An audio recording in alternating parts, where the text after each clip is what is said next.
Pada tahun 1431 Hijrah atau 2010 Masihi, sejumlah 2,000 orang dari Republik Tatarstan telah menunaikan ibadah haji di Tanah Suci Makkah. Menurut Ketua Misi Haji Persekutuan Rusia, Ilyas Ulmakhanov, ketika era Kesatuan Soviet antara tahun 1945 hingga 1990, jumlah jemaah haji Rusia hanya 900 orang. Ketika itu, umat Islam menunaikan ibadah dalam ketakutan dan secara bersembunyi.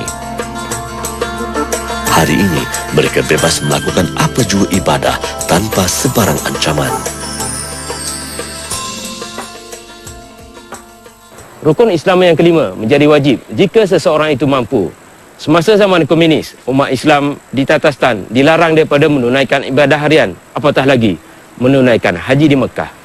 Namun, selepas 10 tahun zaman komunis berakhir, jumlah jemaah haji di Tatarstan meningkat dengan ketara. Hari ini, Kerajaan Arab Saudi telah menetapkan kuota haji mengikut nisbah seorang bakal haji untuk 1,000 penduduk Islam dalam sebuah negara. Persekutuan Rusia diperuntukkan 20,000 orang daripada penduduk Islamnya yang berjumlah 20 juta orang. Tatarstan antara republik yang menghantar jumlah terbanyak jemaah haji berbanding wilayah Rusia yang lain.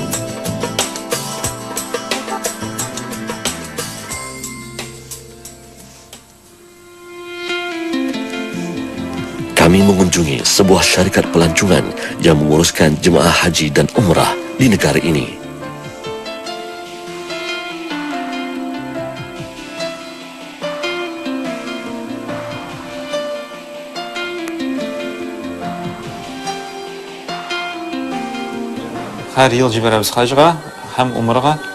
Saya menjalankan perniagaan haji dan umrah ini dengan niat kerana Allah. Kerana dalam apa jua kerja dan jalan yang kita nak tuju, semuanya dengan nama Allah. Syarikat Hazrat Tour yang beroperasi di Masjid Marjani ini telah menguruskan bakal jemaah haji Tatarstan sejak tahun 2009. Menurut Marat, syarikat ini adalah satu-satunya institusi yang diamanahkan Kerajaan Tatarstan bagi urusan visa haji dan umrah. Setiap tahun kami menghantar orang mengerjakan haji dan umrah. Contohnya, haji yang akan datang ini, kita menghantar 50 hingga 100 orang dari Tatarstan dan ramai lagi dari Moskow seramai 300 hingga 500 orang. Sebelum tahun 2009, bakal haji dan umrah hanya boleh mendapatkan visa mereka melalui syarikat pelancongan di Moskow.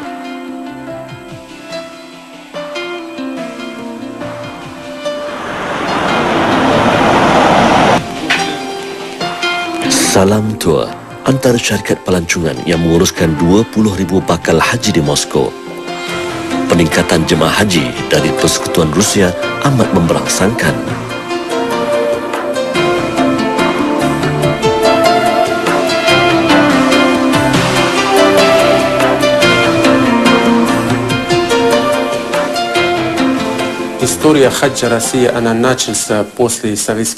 Berdasarkan sejarah haji di Rusia, selepas zaman Soviet, jumlah jemaah haji semakin meningkat. Alhamdulillah, umat Islam tiada halangan daripada pihak pemerintah untuk menunaikan rukun Islam yang kelima di Mekah.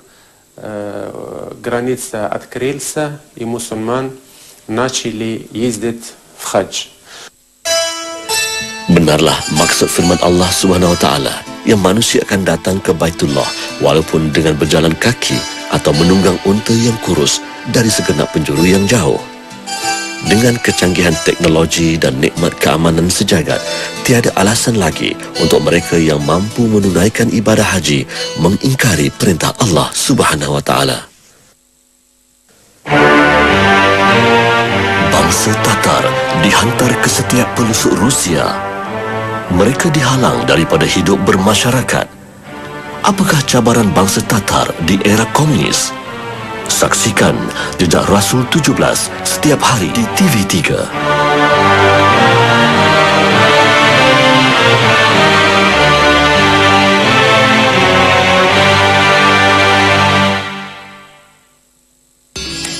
Erten turib ko'zini ocham, ko'ngil namozga adasha.